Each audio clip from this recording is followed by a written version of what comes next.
अनन्तवर्णादिदंसणसहावम् भोक्ष्यामि नियमसारम् केवली श्रुत केवली भणिदम् नमो करो अनंत उत्कृष्ट दर्शन ज्ञानमय जिन वीर को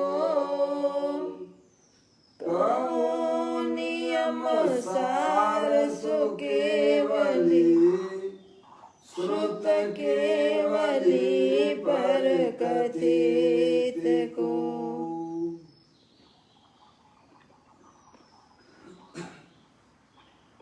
श्री नियम सार जी नामक परम आध्यात्मिक ग्रंथ स्वाध्याय हेतु में विराजमान है। आज से 2000 वर्ष पहले इस महान पवित्र ग्रंथ की रचना आचार्य श्री कुंद देव द्वारा इसी पवित्र भूमि पर की गई और इसके टीकाकार पदम प्रमलधारी देव मनराज हैं। ग्रंथ का नाम नियम सार है। नियम से करने योग्य कार्य अपनी आत्मा में सम्यक दर्शन, सम्यक ज्ञान, सम्यक चारित्र रूपी निर्मल पर्याय, पवित्र पर्याय, मोक्ष मार्ग रूपी पर्याय प्रकट करना, क्योंकि वह पर्याय स्वयं ही सुख स्वरूप है और अनंत सुख का कारण भी है।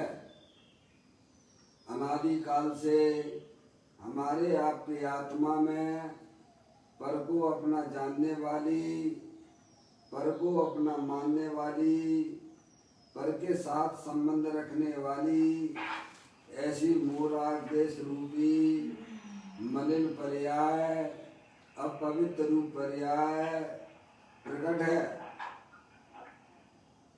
जो स्वयं दुख स्वरूप है और अनंत दुख का कारण भी है।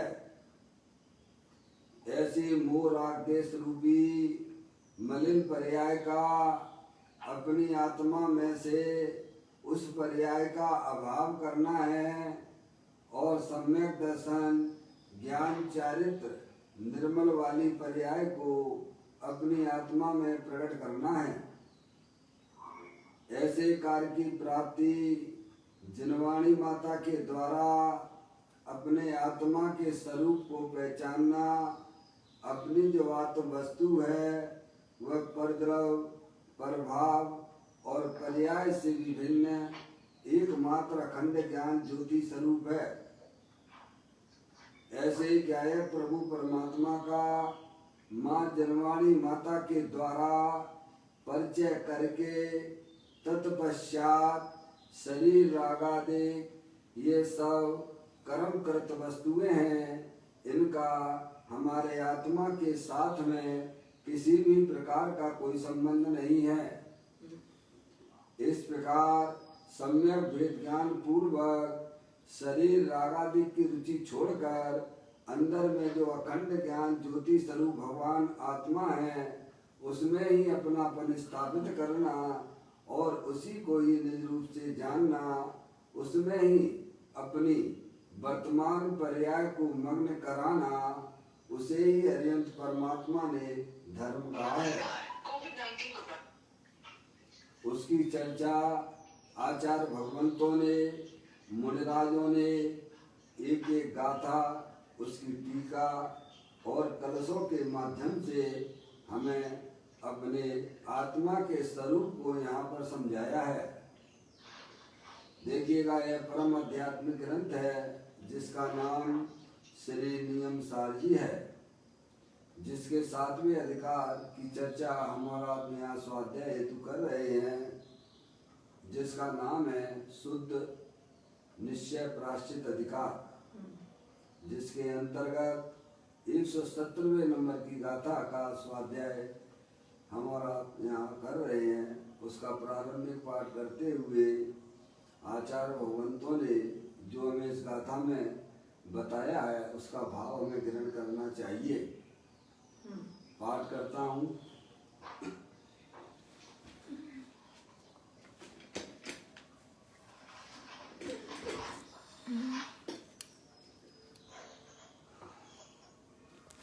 कर्म चय का हेतु जो है ऋषि गणों का तप चरण, वह पूर्ण प्रायश्चित है, इससे अधिक हम क्या कहें।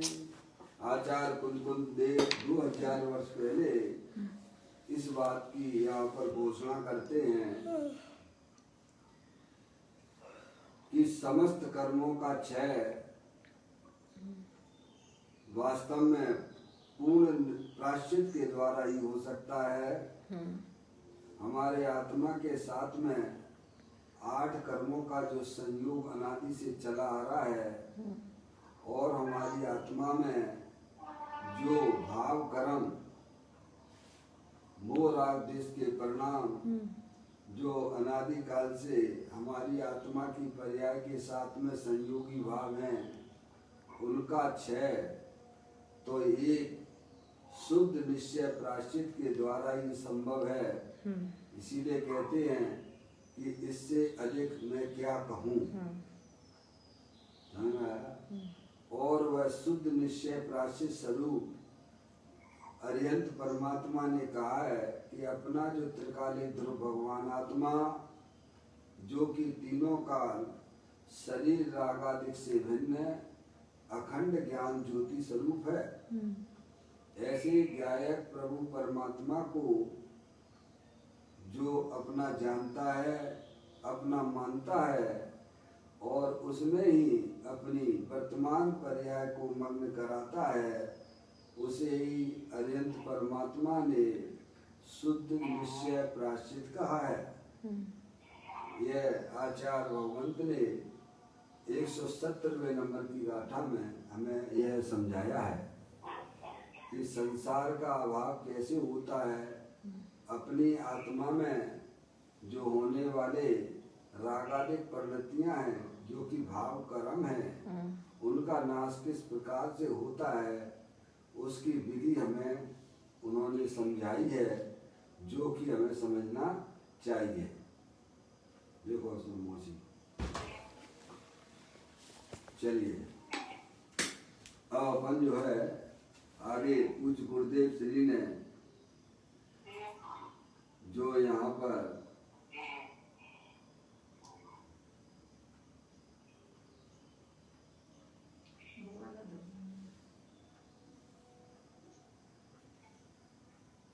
इस गाथा और टीका का भाव हमें यहाँ समझाया है अपने प्रवचनों के माध्यम से, उसको अपन यहाँ स्वाध्याय हेतु पढ़ रहे हैं। आप लोग भी निकाल लीजिए, नियम सार का 3रा भाग है।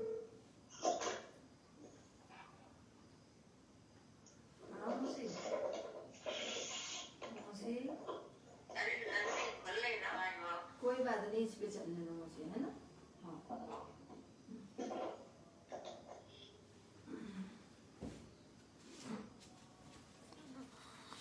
स्क्रीन पर यहाँ पर जूम पर तो उपलब्ध है, आप लोग के पास पुस्तक हो तो निकाल लीजिए। नियम सार प्रवचन 3रा भाग है। स्वभाव सन्मुख होकर उसकी भावना में लीन होना ही सभी आचरणों में श्रेष्ठ आचरण है। इसके सिवाय राग या पंच महाव्रत की बाह्य क्रियाएं वास्तव में आचरण नहीं है। क्या बताया? स्वभाव सन्मुख होकर उसकी भावना में लीन होना ही सभी आचरणों में श्रेष्ठ आचरण है। स्वभाव सन्मुख, स्वभाव सन्मुख का मतलब क्या? अपना जो त्रिकालिक ध्रुव भगवान आत्मा जो कि द्रव्य कर्म, भाव कर्म, 9 कर्म से रहित भिन्न जो चैतन्य वस्तु है वह अपना स्वभाव है जो तीनों काल विद्यमान है।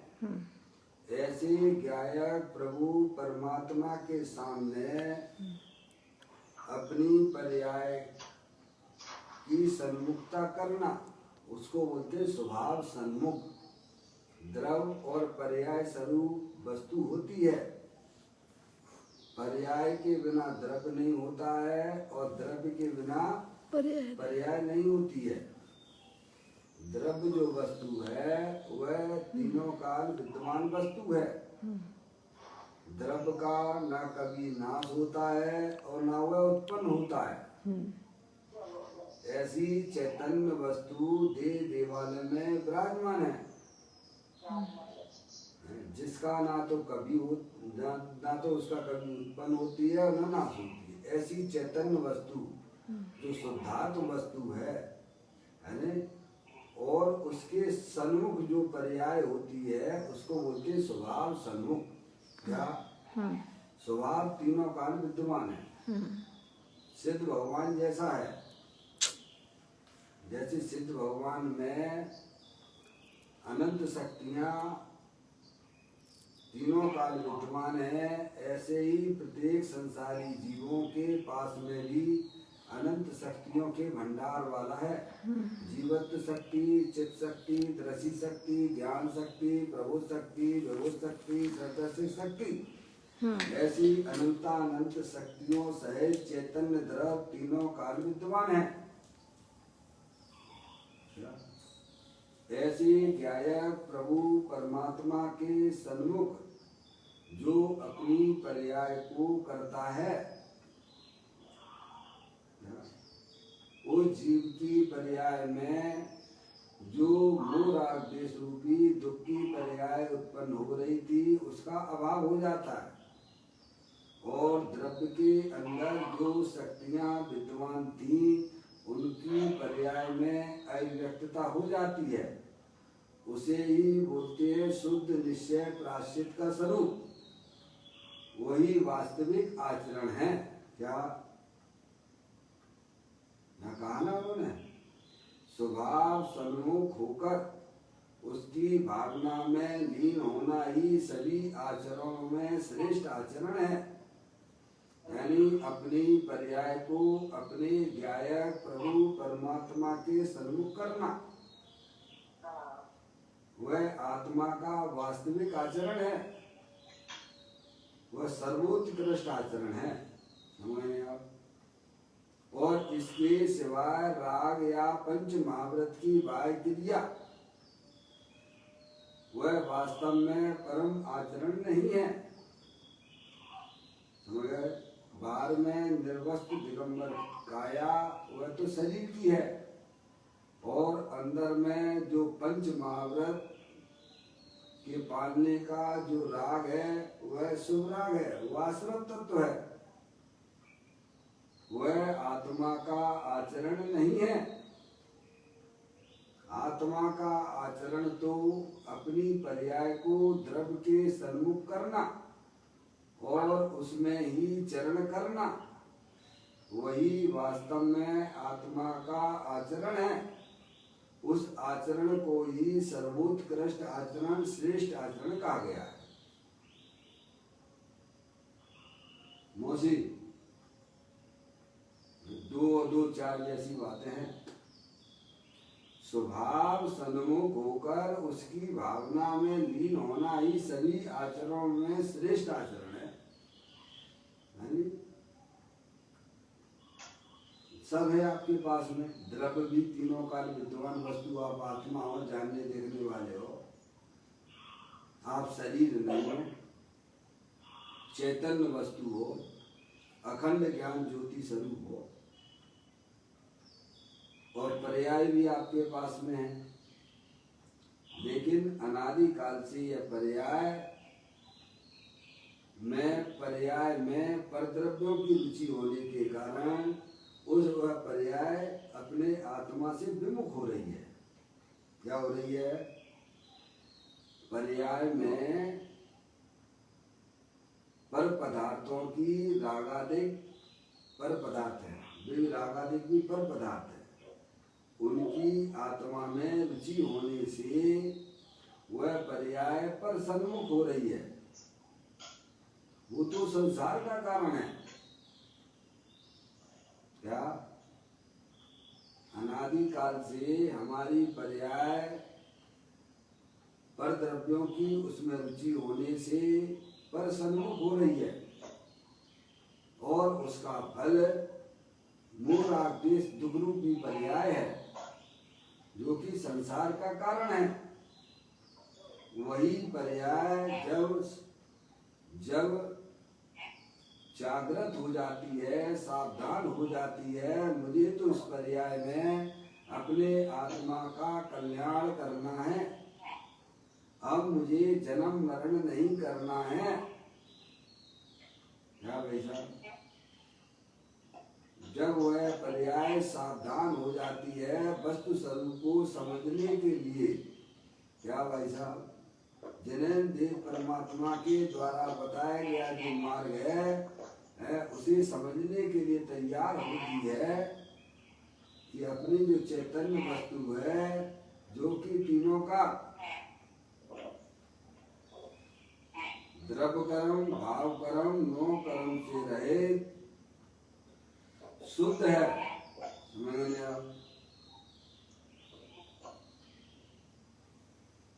क्या कहते हैं? स्वभाव सन्मुख होकर उसकी भावना में लीन होना ही सभी आचरणों में श्रेष्ठ आचरण है। स्वभाव सन्मुख का मतलब क्या मुकेश भैया? स्वभाव सन्मुख का मतलब क्या? अपनी जो चैतन्य वस्तु है, जो कि तीनों काल द्रव्य कर्म, भाव कर्म, नो कर्म से रहित है, आपको कहीं से लाना नहीं है। आप स्वयं आत्मा हो, जिसमें परद्रव्य, प्रभाव और पर्याय की मिलावट नहीं हो रही है। ऐसी शुद्धात्म वस्तु हर समय विद्यमान है, और पर्याय प्रति समय पर्याय जो उत्पन्न हो रही है, पर्याय भी है। पर्याय के बिना द्रव्य नहीं होता, द्रव्य पर्याय के बिना नहीं होता है। जगत में ऐसा कोई भी वस्तु नहीं है। पर्याय यानी परिणाम। आज हमारी पर्याय में जो मूल आदेश रूपी दुख पर्याय देखी जा रही है, उसका कारण क्या? उसका कारण ये है कि वह पर्याय पर का लक्ष्य करके पराश्रित हो रही है, तो दुखी होगी। पराश्रित दुख है, स्वाश्रित सुख है। क्या? जितनी हमारी पर्याय में स्वाधीनता होगी, उतना वह निराकुलता होगी। जितना पर्याय अपने द्रव्य का आश्रय लेगी, उस पर्याय में निराकुलता होगी, और जितनी पराश्रित है, वह पर्याय में दुख की पर्याय है। इसलिए भगवान कहते हैं स्वाश्रित धर्म है, पराश्रित अधर्म है। यहाँ हमें यही समझाने का प्रयत्न किया जा रहा है कि स्वभाव सन्मुख होकर उसकी भावना में लीन होना ही सभी आचरणों में श्रेष्ठ आचरण है। इसके सिवाय राग या पंच महाव्रत की बाह्य क्रियाएं वास्तव में परम आचरण नहीं है। फिर आचार्य कुंद देव कहते हैं कि बहुत असत लाभों से बस हो। क्या? बहुत जितनी भी बात बताई जाएंगी उनमें कोई दम नहीं है। क्या? काम की बात तो ये है कि अपनी पर्याय को द्रव्य के सन्मुख करना। क्या भाई साहब? बाकी तो उन्होंने क्या कह दिया? वे असत प्रलाप है। क्या? क्या? वे सब क्या है? अच्छा, बहुत सारी बात बताएंगे कि भगवान की पूजा करो तुम्हारा कल्याण हो जाएगा भैया, दान दे दो कैसे में तुम्हारा कल्याण हो जाएगा, भगवान की प्रतिमा पर धरवा दो कैसे में तुम्हारा कल्याण हो जाएगा। समझ गए ना? उन बातों में कोई दम नहीं है। हम तो आपको काम की बात बताते हैं, ऐसा भगवान कहते हैं, आचार्य भगवत हम तुमको कहते हैं कि अपने द्रव्य स्वभाव को पहचानो, उसको निज रूप से जानो और उसमें ही अपनी पर्याय को मग्न करो तो तुम्हारा कल्याण तत्काल रखा हुआ है। बहुत कहने से कोई मतलब नहीं है। समझ में आया भैया? ये बात हमें इस गाथा के माध्यम से समझाना चाहती है। बसो बसो बसो बहुत कहने से क्या मतलब है? सही बात है। वे तो नाना जीवों की अपेक्षाओं से ग्रंथों में बात आई है, क्या भाई साहब? लेकिन मूल बात मुद्दे की ये है कि अपनी पर्याय अपने गायक प्रभु परमात्मा में रमण करे, उसे ही भगवान ने धर्म कहा है। कहते हैं बहुत असत विलापों से बस हो अर्थात विकल्पों से विराम लो और द्रव्य स्वभाव की भावना में एकाग्र हो जाओ, एकाग्र हो जाओ। यही प्रायश्चित है। क्या? सुबह का भूला हुआ शाम को अगर अपने घर आ गया तो भाई साहब उसे भूला नहीं कहते। अनादिकाल से हमारी पर्याय पर के सन्मुख होकर कार्य कर रही थी। आज अरिहंत परमात्मा के द्वारा बताया हुआ मार्ग जिन्होंने अपने जीवन में उतारा है, सब अब भी अपने घर आ गए हैं भाई साहब।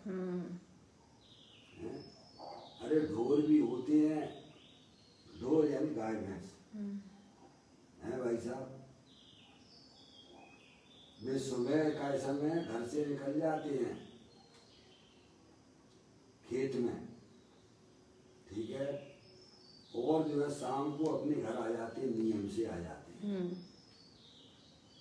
हमारी अनादिकाल से पर्याय बैरमुखी बैरमुख है भाई साहब। हम ढोर से भी गए हुए हैं क्या? लौट के घर ही नहीं आ रही वो पर्याय। बारी बार अपने घर में किसको सुख नहीं मिलता है?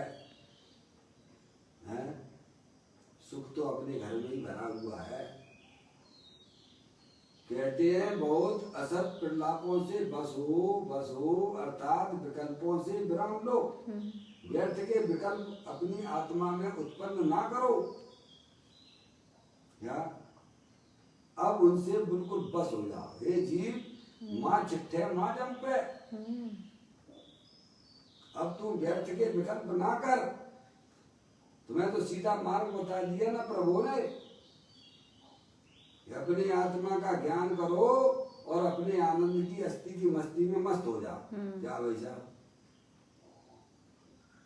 व्यर्थ के विकल्प करने से क्या तुम्हारे प्रयोजन की सिद्धि हो रही है? आत्मा की पर्याय में विकल्पों की राग की उत्पत्ति होना वह आत्मा के लिए अहितकारी परिणाम है।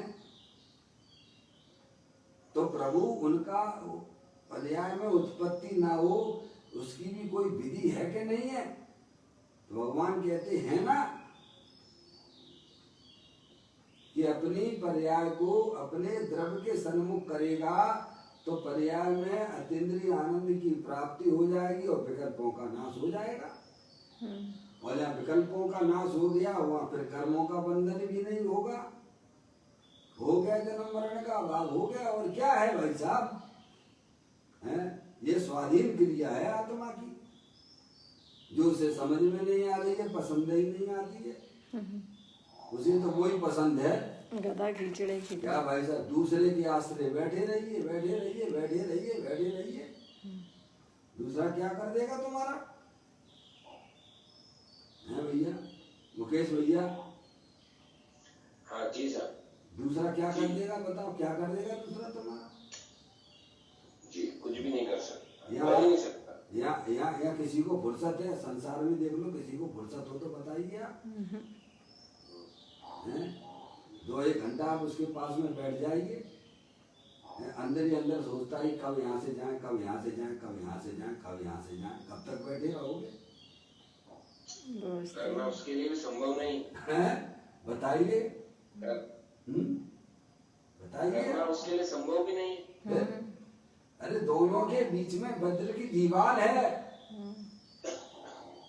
दोनों के बीच में एक द्रव दूसरे द्रव के बीच में वज्र की दीवार है। समझ में आया? ऐसा वस्तु स्वरूप है, उसमें कोई किसी का कुछ कर नहीं सकता है। इसीलिए कहते हैं विकल्पों बहुत असत विलापों से बस हो अर्थात विकल्पों से विराम लो और द्रव्य स्वभाव की भावना में एकाग्र हो जाओ, यही वास्तविक प्रायश्चित है। प्रायश्चित यानी क्या? पर्याय अपने घर में आ गई, यही आत्मा का सबसे बड़ा प्रायश्चित है। क्या भाई साहब? बाहर ही घूमते रहना, पर्याय का बाहर घूमना, ये उसका अपराध है। और पर्याय का अपने द्रव्य के साथ में चले जाना, यह आत्मा का प्रायश्चित है। क्या? पर्याय का बाहर घूमना, ये उसका दोष है। पर्याय का द्रव्य के साथ में रहना, ये उसका स्वभाव है। देखिए आगे और भी पूज्य गुरुदेव श्री समझाते हैं, हे शिष्य तू ऐसा जान कि निश्चय व्यवहार स्वरूप परम तपस्वरण परम जिन योगियों को अनादि संसार से बंधे हुए द्रव्य भाव कर्मों के समूल विनाश का कारण यह शुद्ध निश्चय प्रायश्चित ही है। ने क्या कहा? देखिएगा,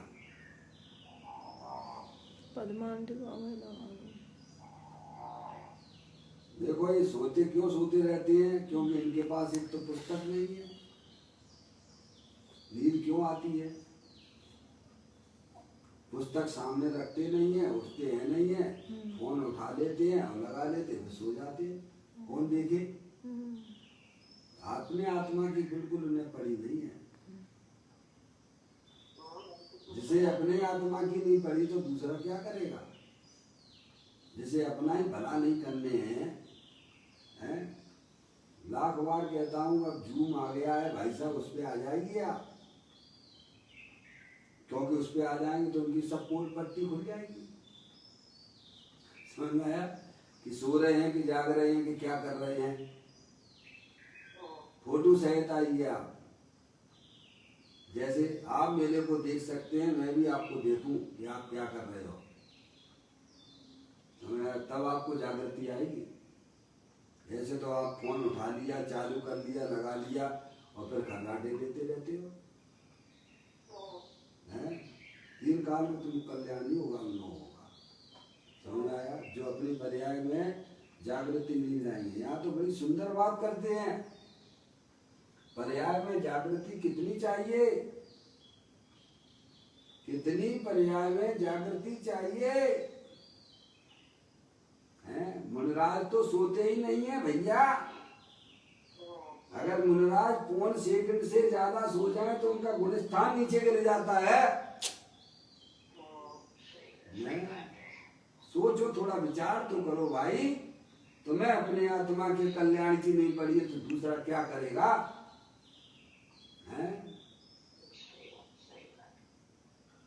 मौसी, इसलिए आत्म जागृति को धर्म कहा गया है। अपने द्रव्य के सन्मुख होकर पर्याय भाई साहब अपने चैतन्य स्वरूपी भगवान आत्मा का आश्रय करे, उसका दर्शन करे। उसको भगवान ने धर्म कहा है। पंच परमेष्टि हमें यह समझाते हैं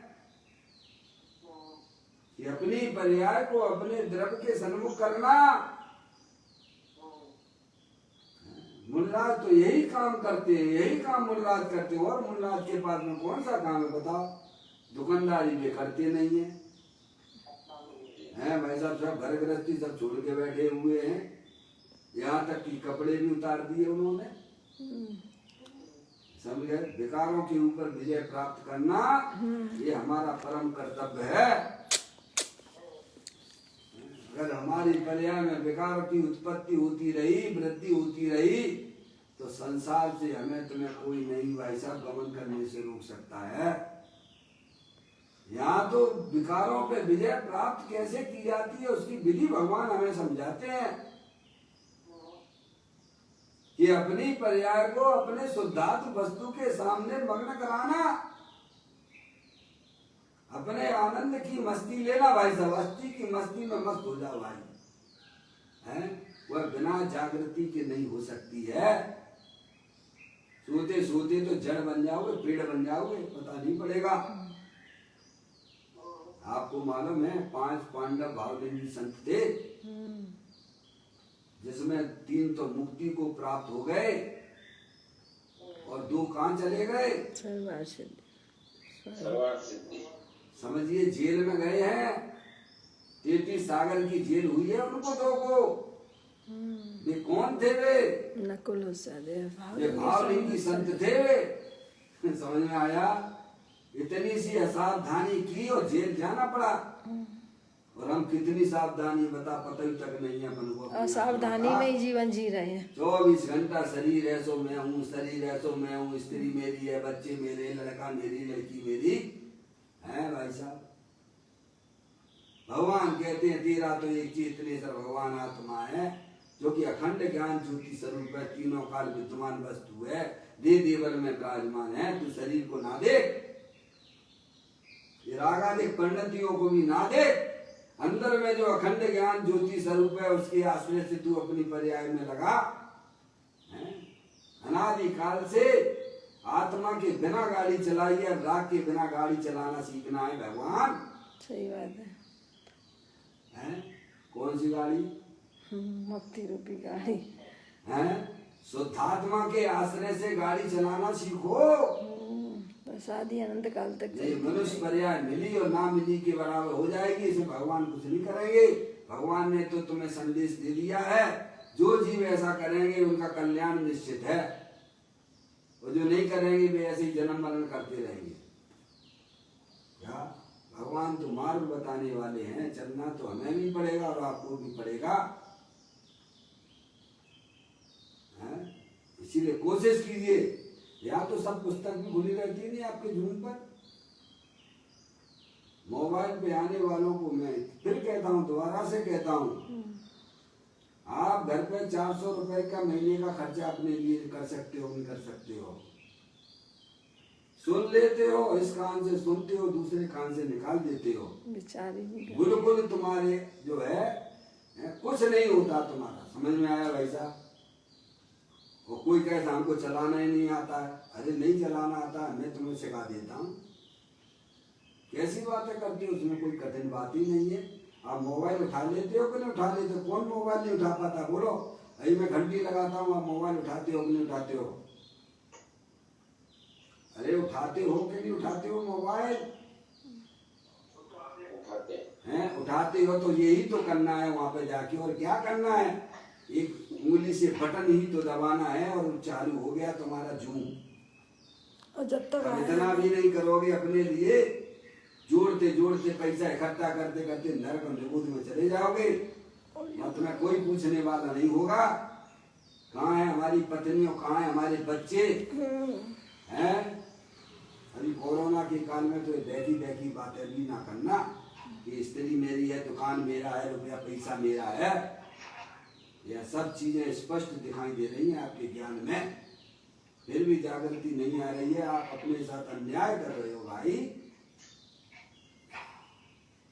भगवान कहते हैं अनादि काल से, देखिए पहले हे शिष्य तू ऐसा जान, क्या जान?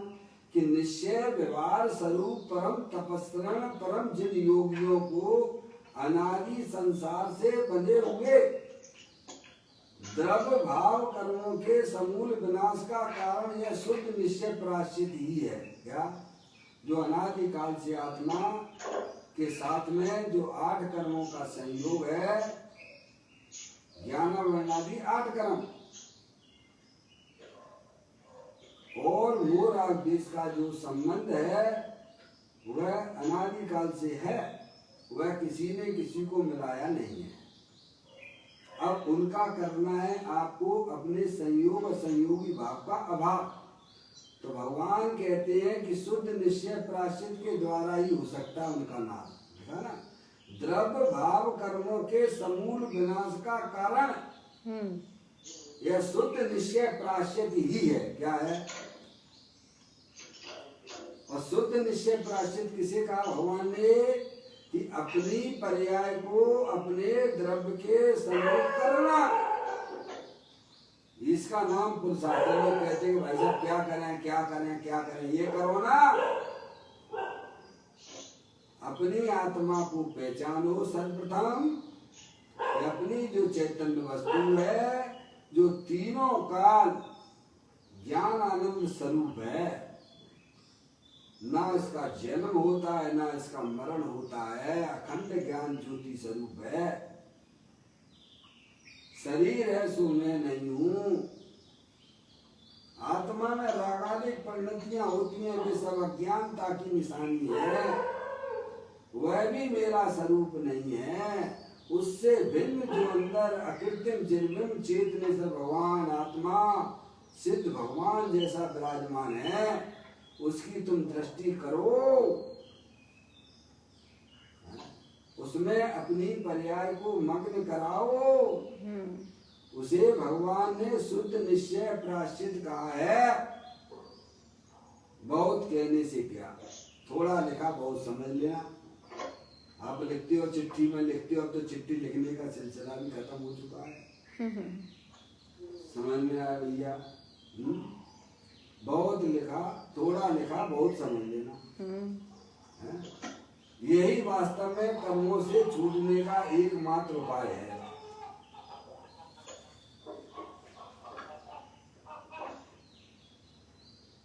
समझ में आया?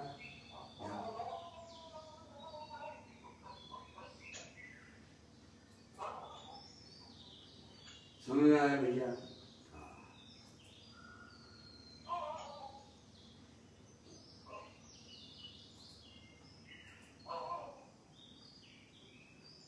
देखिए आगे क्या कहते हैं, अनादि काल से।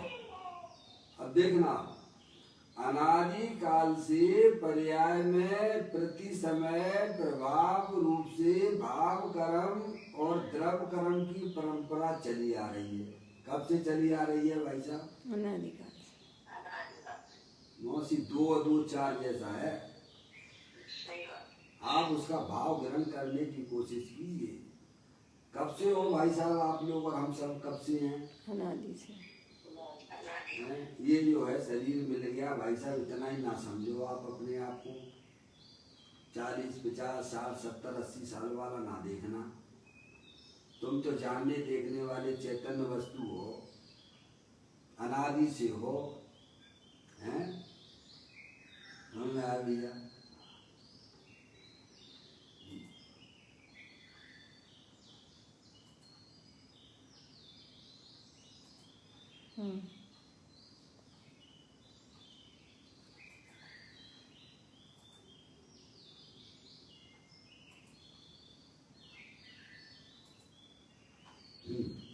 क्या अनादि से हो?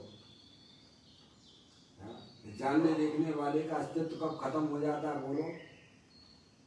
आपके यहाँ अब इसी पर्याय में देख लो आप, कल आप जानने वाले थे कि नहीं थे? परसों जानने वाले थे कि नहीं थे? ऐसे पीछे लगाते चले जाइए आप। कल आपकी पर्याय में कुछ रागादिक परिणतियां हो रही थी कि नहीं हो रही थी? हैं? पुण्य पाप रूप से परिणाम हुए थे कि नहीं हुए थे? परसों हुए थे कि नहीं हुए थे? हैं? ऐसे अनादि से लगा लीजिएगा। वे पुण्य पाप के परिणाम आए हैं कि नहीं है तुम्हारी आत्मा की पर्याय में? कल वाले पूछ रहा हूँ, कल वाले नहीं।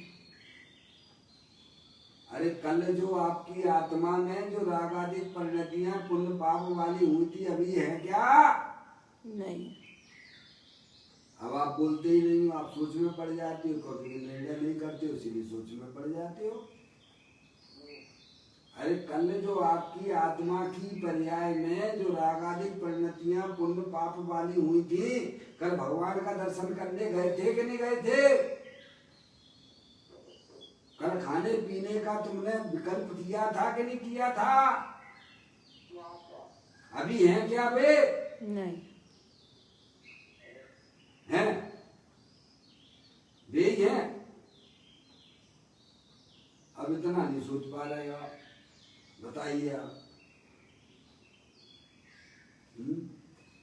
मुकेश भैया, अच्छा मैंने यहाँ से म्यूट कर दिया है क्या? मुकेश भाई आवाज आ रही है? म्यूट है यहाँ से, है ना? जी सर आ रही। हाँ आ रही है ना? जी इनका मैं म्यूट नहीं करता हूँ, किनका? जो जूम पर है उनको म्यूट नहीं करता हूँ, है ना?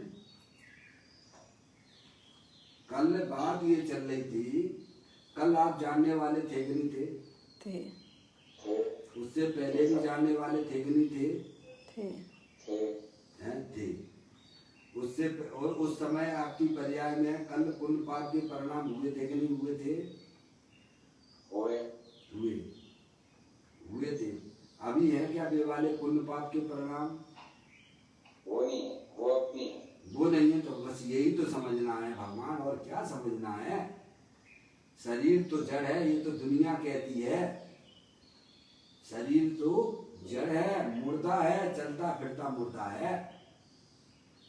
अंदर जो चैतन्य वस्तु है, जो जानने देखने वाली है, क्या वो मैं हूँ, बस उसको पहचानिए आप। और वह जो चैतन्य वस्तु है वो तीनों काल, परद्रव, प्रभाव और पर्याय से भी भिन्न है। अखंड ज्ञान ज्योति स्वरूप है, स्थायी वस्तु है। उसका आश्रय लेने के लिए भगवान आपसे कह रहे हैं, उसे पहचानो सबसे पहले। तो कहते अनादि काल से पर्याय में, काय में? पर्याय। द्रव्य और पर्याय स्वरूप वस्तु है ना। द्रव्य तीनों काल रहता है, उसे द्रव्य कहते हैं। अभी है, कल भी था, परसों भी था, अनंत काल से था, आगे भी रहोगे कि नहीं रहोगे जानने देखने वाली वस्तु? बोलो। रहेंगे। हैं? सोचो आप। ये रागादिक परिणति अभी आत्मा को समझने के परिणाम अपनी आत्मा में हो रहे हैं। क्या ये आगे इनका अभाव है कि नहीं है? फिर दूसरे राग हो जाएगा, फिर तीसरा राग होगा, चौथा राग होगा, स्त्री का, पुत्र का, दुकान का, मकान का, रुपया का, भगवान की पूजा का, भक्ति का। क्या राग बदलता रहता है, विषय उसके बदलते रहते हैं, लेकिन जानने वाला कहाँ बदलता है? बोलो भाई। उसे ही तो भगवान द्रव्य कहते हैं, चैतन्य वस्तु कहते हैं, शुद्धात्म वस्तु कह रहे हैं ना। तो कहते अनादि काल से पर्याय में प्रति समय प्रभाव रूप से भाव कर्म प्रभाव रूप से चला रहा। क्या कैसा चला रहा है? प्रभाव रूप से चले आ रहे। मोह राग देश भाव कर्म यानी मोह राग देश के ये कब से चले आ रहे हैं हमारी आत्मा के साथ में? पुण्य पाप के परिणाम पराश्रित रूपी भाव, पर के आश्रय रूपी भाव, उन्हें कहते हैं भाव कर्म। मोह राग देश के परिणाम को कहते हैं भाव कर्म। चित्र में भी देखिएगा, मैंने आपको यहाँ ब्लू कलर से दिखाया है। चित्र में यहाँ पर ये ब्लू कलर का जो दिखाया गया है, भाव कर्म है। और ये आप शुद्धात्म वस्तु, ये आप वो तीनों काल विद्वान वस्तु हो। तो कहते हैं अनादि काल से पर्याय में प्रति समय प्रभाव रूप से भाव कर्म यानी मोह राग देश के परिणाम और द्रव्य कर्म की परंपरा चल रही है। क्या हो रही है? द्रव्य कर्म हमने लिखा है, ये 8 कर्म, ये 8 कर्म चित्र के अंदर ब्लैक कलर का। क्या भाव कर्म से द्रव्य कर्म, द्रव्य कर्म से भाव कर्म, ऐसा निमित्त नैमित्तिक संबंध अनादि से चला रहा है। पूरे लोकाकाश में कार्बन वर्गणाएं भरी पड़ी हुई हैं, उन्हें कुछ ज्ञान भी नहीं है। वर्गणाएं है ना, पुद्गल है ना वे, उन्हें ज्ञान नहीं है। उन्हें तो इस बात का ज्ञान है कि जो अपनी आत्मा की पर्याय में भाव कर्म करेगा, मोह राग द्वेष की उत्पत्ति करेगा, हम उसके साथ में चिपक जाएंगे। क्या ज्ञान है भाई साहब उनको?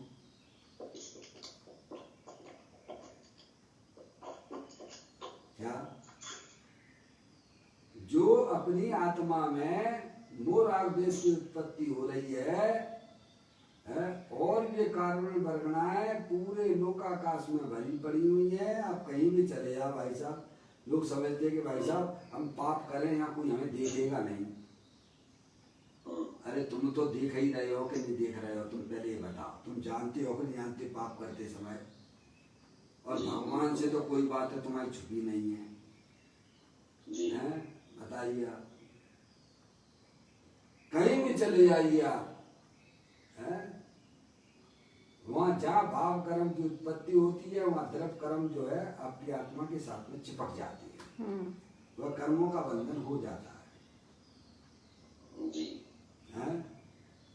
जैसे वो होता है ना, आपने कभी कभी देखा होगा, शाम के टाइम पर जब मैं उधर जाता हूँ जंगलों की तरफ, तो कुछ जीवों का ऐसा झुंड बन जाता है सिर पर।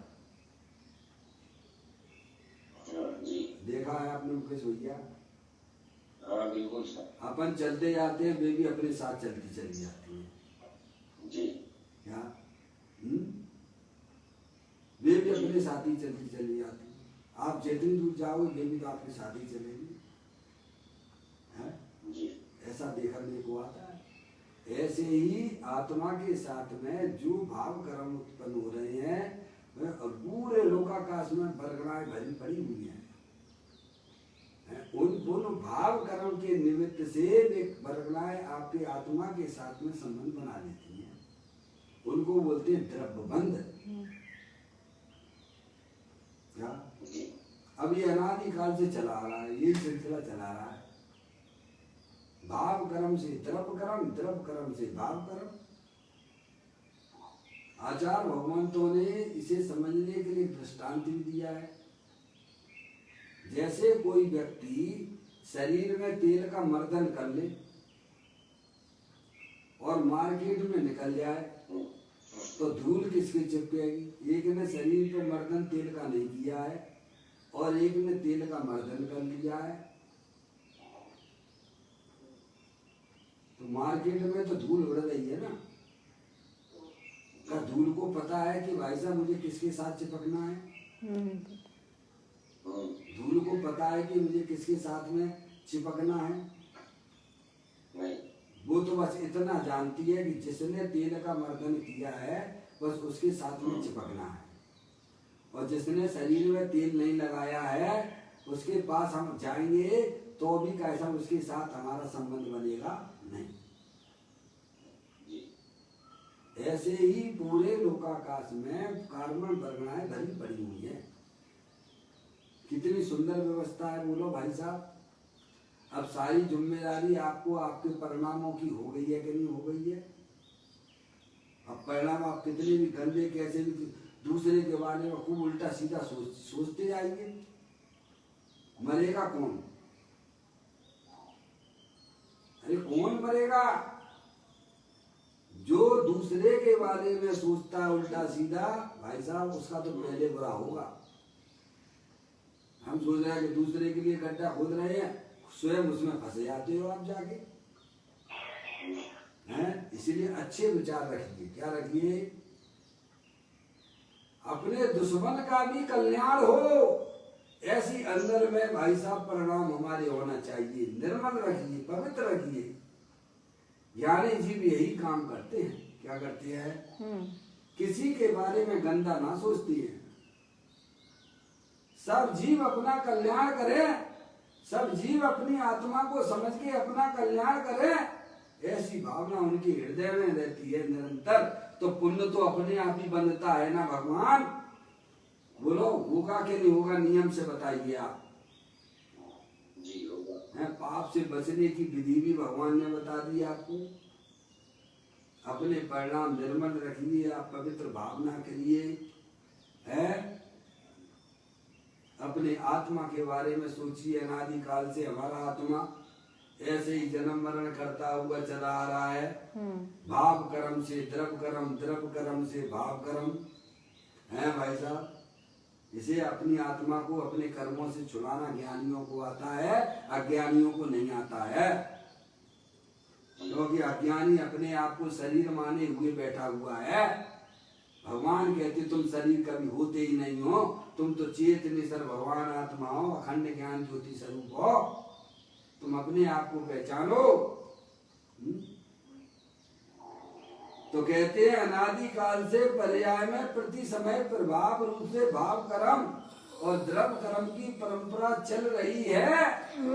अनादि काल से चल, यही तो करते चले आ रहे हो। पर के सन्मुख होकर अपनी पर्याय में मोह राग देश की उत्पत्ति कर रहे हो। भाव कर्म मरण सदियों से करता है और उनके निमित्त से कर्मों का बंधन हमारी आत्मा के साथ में हो जाता है। चल रही है गाड़ी। सही बात है। अब तुम यहाँ समझदारी का परिचय दे दीजिए तो इस संबंध यहीं से कटन टूट जाएगा। जब भाव कर्म का संबंध टूट गया हुआ, द्रव्य कर्म कुछ नहीं करेंगे आपका। सही बात। ये इलाज करिए। सिंह दृष्टि कीजिए, निमित्त दृष्टि छोड़ दीजिएगा। कुत्ता दृष्टि है, समझा? तो कहते अनादि काल से पर्याय में प्रति समय प्रभाव रूप से भाव कर्म और द्रव कर्म की परंपरा चली आ रही है।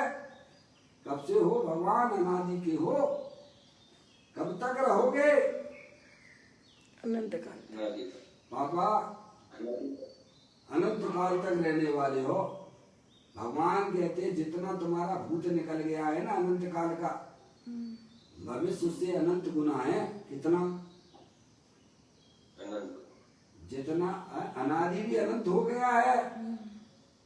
भूत जितना निकल गया है वो अनंत था, और भविष्य तो उससे भी अनंत गुना है।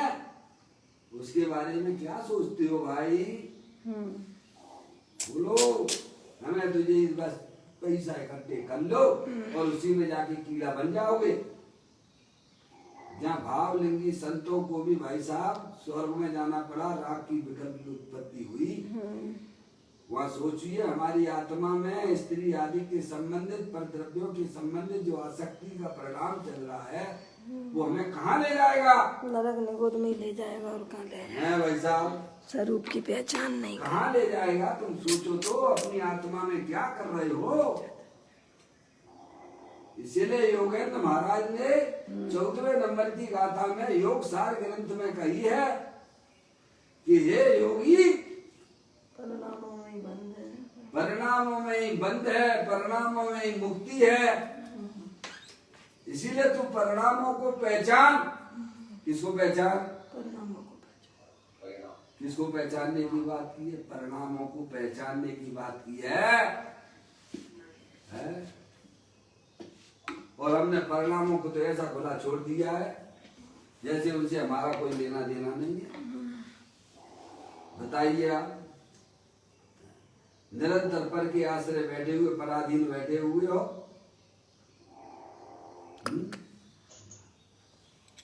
मम्मी मम्मी,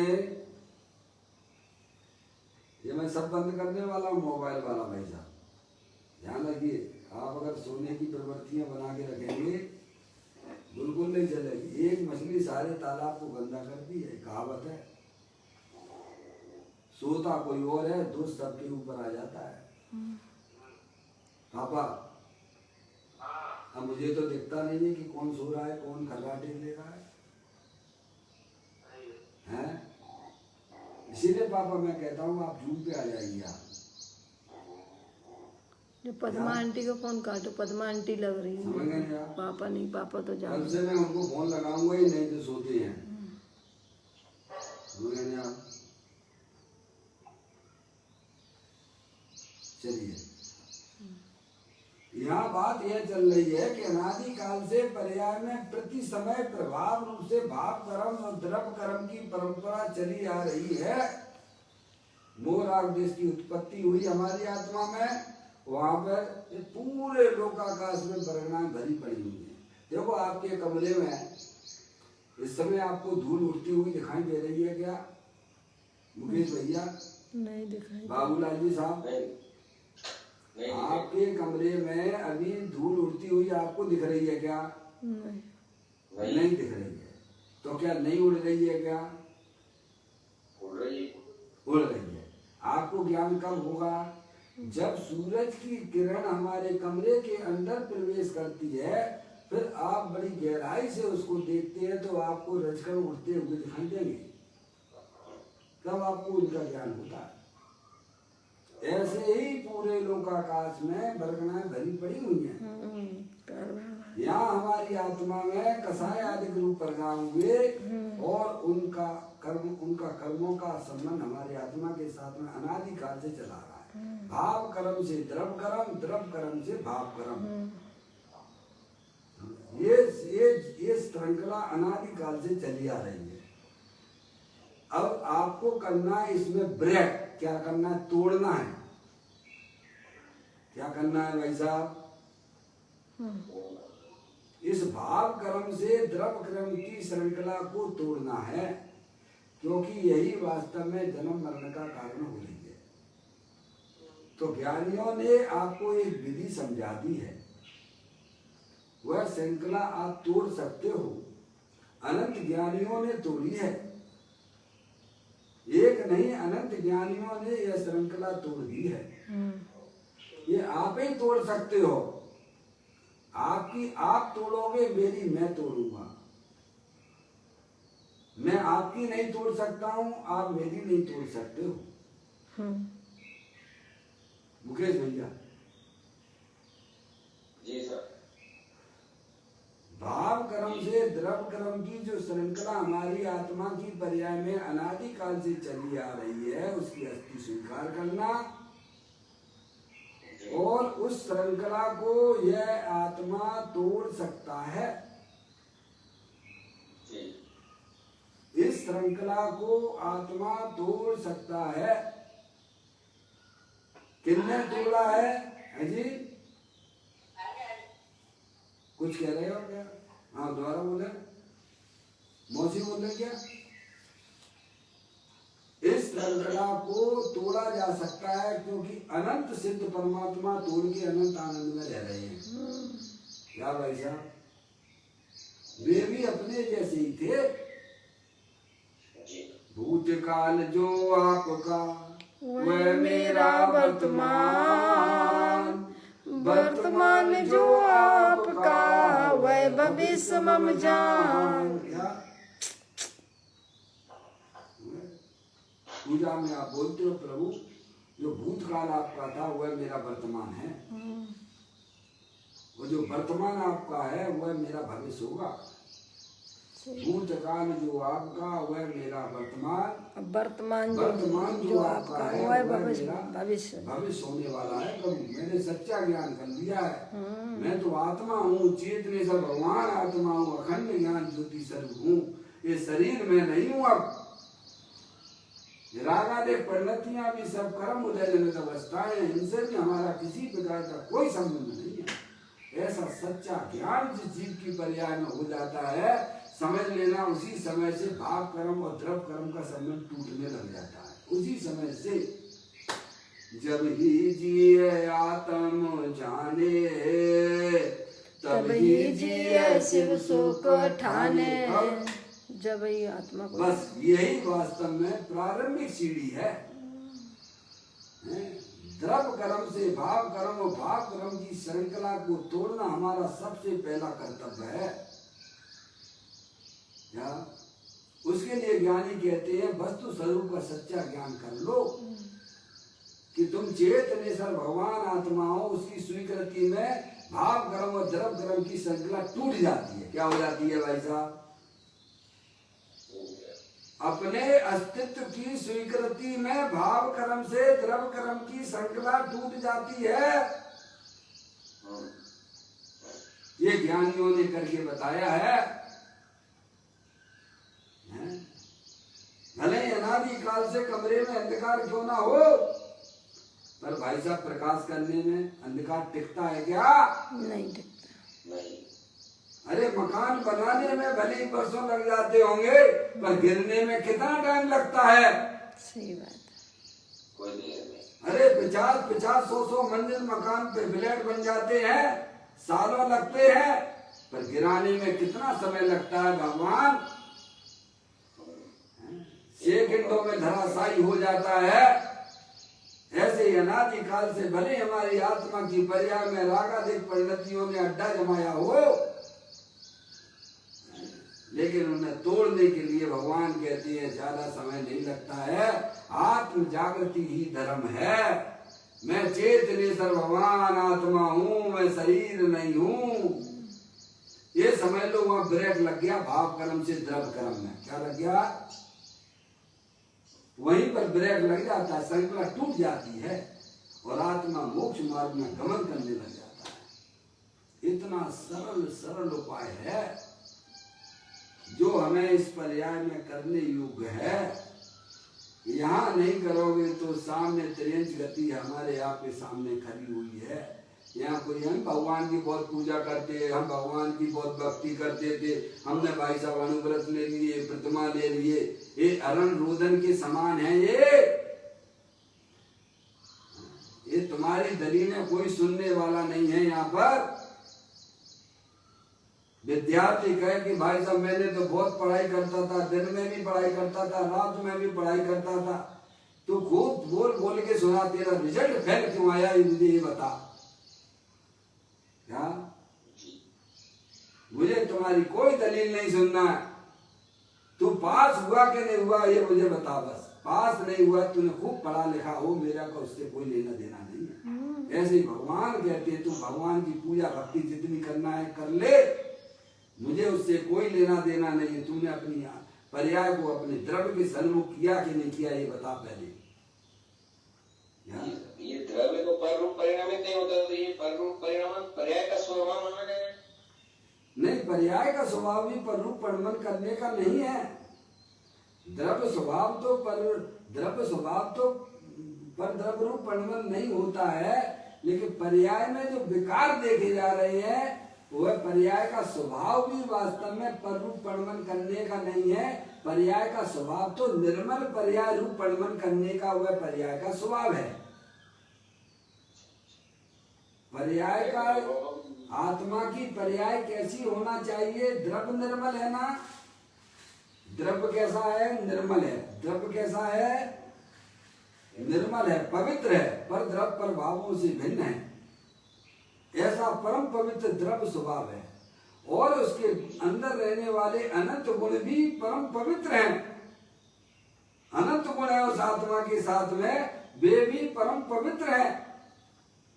तो पर्याय भी उसकी कैसी होना चाहिए भाई साहब? निर्मल होना चाहिए। पर्याय का स्वभाव है। पर्याय में विकारों की उत्पत्ति होना ये पर्याय का स्वभाव नहीं है, ये तो उसका दोष है। क्या? पर्याय में वो राग देश की उत्पत्ति होना ये पर्याय का दोष है। इस दोष को स्वीकार करो। पर्याय में तो पर्याय का स्वभाव तो निर्मल रहने का है। जब द्रव्य निर्मल है, गुण निर्मल है, तो पर्याय भी हमारी निर्मल होना चाहिए, पवित्र होना चाहिए। पर्याय का स्वभाव है। मलिन रहना ये पर्याय का भी स्वभाव नहीं है। तो प्रभु ये पर्याय में मलिनता कैसे आ रही है? तो कहते अज्ञान विधाता है, इनका निश्चित चैतन्य विरोधी है। तुम अपनी आत्मा में जागृति नहीं लाती हो, तुम चेतन भगवान आत्मा हो, शरीर माने बैठे हुए हो तुम। ये तुम्हारी सब प्रत्येक पर्याय को भी निर्मल स्वीकार करना होगा। प्रत्येक पर्याय निर्मल जब होती है जब पर्याय का द्रव्य के तरफ झुकाव होता है। क्या? अभी हमारी आपकी पर्याय में अज्ञान दशा में वह पर्याय मलिन रूप से उत्पन्न हो रही है। अभी मलिन रूप से उत्पन्न हो रही है, उसमें परद्रव प्रभाव का आश्रय चल रहा है। जब पर्याय समझदार हो जाती है कि भाई साहब मैं तो चेतनेश्वर भगवान आत्मा हूँ, ये स्त्री कौन की है होगी हमें का मालूम कौन की है, जिनकी है जिनकी है, हमारी नहीं है। सही बात है। जहाँ शरीर भी हमारा नहीं है वहाँ स्त्री हमारी कैसे हो गई? बस जब दे ही मेरी नहीं मकान दुकान रुपया पैसा तुम्हारा कैसे हो गया भाई? हैं?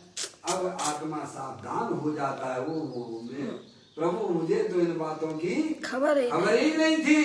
मैं तो प्राप्त पर्याय में ही तन्मय हो रहा था। हैं? तब फिर पर्याय में निर्मल दशाओं की उत्पत्ति प्रारंभ हो जाती। सच्ची समझ का नाम ही वास्तव में निर्मल पर्यायों की प्रभाव प्रारंभ होता है। जब तक आत्मा में सच्ची समझ पैदा नहीं होती है, अपनी आत्मा की समझ नहीं होती है, तब तक पर्याय में मलिन पर्यायों का प्रभाव अनादि से जो चला आ रहा है वो वैसे ही चलता रहेगा। और वो चलता रहेगा तो आत्मा रखड़ पट्टी करता रहेगा, संसार में रुलता रहेगा। कहते हैं अनादि काल से पर्याय में प्रति समय प्रभाव रूप से भाव कर्म मोर आदेश की उत्पत्ति को भाव कर्म कहते हैं। द्रव कर्म यानी 8 कर्म जो है हमने चित्र में दिखाया है। भाव कर्म ये ब्लू कलर का है और द्रव कर्म जो है ये 8 कर्म जो ब्लैक कलर के हैं। और शरीर जो है 9 कर्म है जो आपको दिखता है। और अंदर जो शुद्धात्म वस्तु व्हाइट कलर की है वो आप और वो मैं हूँ। अनादि अनंत ऐसी चैतन्य वस्तु देह लेवल में विराजमान है। समझ में आया भैया? अनादि काल से पर्याय में प्रति समय प्रभाव रूप से भाव कर्म और द्रव कर्म की परंपरा चल रही है। तो प्रभु उसका कैसे टूटेगी? तो कहते स्वभाव के आश्रय से इन द्रव भाव कर्मों का सर्वथा नाश होता है। कैसे होता है? लो भाई साहब बता दिया, भगवान ने विधि बता दी आपको। ये भाव कर्म और द्रव कर्म की श्रृंखला को तोड़ना है तो अपने द्रव्य स्वभाव का अवलंबन। आपके लौकिक में भी तो ये कहती है कि भाई साहब जिन्हें संक्रमित नहीं होना है अपने घर में रहें। वो लोग बोलते हैं कि नहीं बोलते हैं? शासन का यही तो आदेश है कि नहीं है कि भाई साहब जिन्हें संक्रमित नहीं होना है भी अपने घर में ही रहें, बाहर ना निकलें। ऐसे ही भगवान कहती हैं कि भाई साहब दुख रूपी पर्याय नहीं चाहिए तो अपने चैतन्य स्वरूपी भगवान आत्मा को पहचान लीजिए तो दुख रूपी पर्याय का नाश हो जाता है भाई साहब। और फिर उसके अभाव में द्रव कर्म भी नहीं होगा, आनंद से बढ़िया गाड़ी चलेगी भाई साहब मोक्ष मार्ग में। सही बात है। कहते स्वभाव के आश्रय से इन द्रव भाव कर्मों का सर्वथा नाश होता है। चलिए मैं थोड़ा सा और पढ़ूंगा, कल फिर कलश की तरफ आगे भी अपन को बढ़ना है। मुनराज को शुभ विकल्पों के समय भी स्वभाव में जितनी स्थिरता बरतती है उतना निश्चय प्रायश्चित होता है। जितनी जितनी पर्याय की सन्मुखता द्रव की सन्मुख रहती है, अभी पूर्ण रूप से सन्मुखता तो अत्यंत सिद्ध परमात्मा को ही है। क्या पर्याय की पूर्ण सन्मुखता तो अत्यंत सिद्ध परमात्मा को ही है। मुनराज है जितनी पर्याय की सन्मुखता द्रव्य के सन्मुख है उतनी उनकी पर्याय में वीतराग दशा की उत्पत्ति हुई है, सुख आनंद की प्राप्ति हुई है। वह मोक्ष का कारण है और जितना राग विद्यमान है उतना वह बंध का कारण है। कहते मुनराज को शुभ विकल्प के समय भी स्वभाव में जितनी स्थिरता बरतती है उतना निश्चय प्रायश्चित होता है और वह कर्म क्षय का कारण है। क्या है? कर्म के नाश करने का कारण है वीतराग दशा। व्यवहार तब के काल में भी कर्मों का अभाव होकर जो वीतरागता हुई है वही कर्म क्षय का कारण है और वही निश्चय प्रायश्चित है। जितनी वीतरागता है उतना निश्चय प्रायश्चित है। मुनराज को प्रति क्षण मुनराज क्योंकि उनकी पर्याय निरंतर अपने द्रव स्वभाव का आश्रय लेकर आनंद में झूल रही है कि मुनराज को प्रति क्षण होने वाली स्वभाव की भावना से कर्मों का क्षय हो जाता है। पर्याय जब अंतर में ढलती है तभी भाव कर्म और द्रव कर्म का अनादि काल में प्रभाव टूट जाता। लो कुछ गुरुदेव श्री ने भी कह दिया, भाव कर्म से द्रव कर्म का प्रभाव जो अनादि से चला रहा था आत्मा के साथ में, उसका तो पर्याय द्रव के जब सन्मुख होती है तो वह शंका द्रव कर्म और भाव कर्म की टूट जाती है। इसीलिए उस पर्याय को ही प्रायश्चित जानना चाहिए। अब इस प्रकार से यह गाथा अपन ने पूरी कर ली है। कल अपन फिर एक नए श्लोक के साथ में यहाँ पर अपन स्वाध्याय प्रारंभ करेंगे। अभी अपना समय यहाँ पर हो गया। निज निधि निजो में बताई, ये अनंत अनंत उपकार है, उसके लिए जिन वाणी माँ को वंदना सतबार है, वंदना सतबार है। 9 बार। 9 बार नमो कर मंत्र।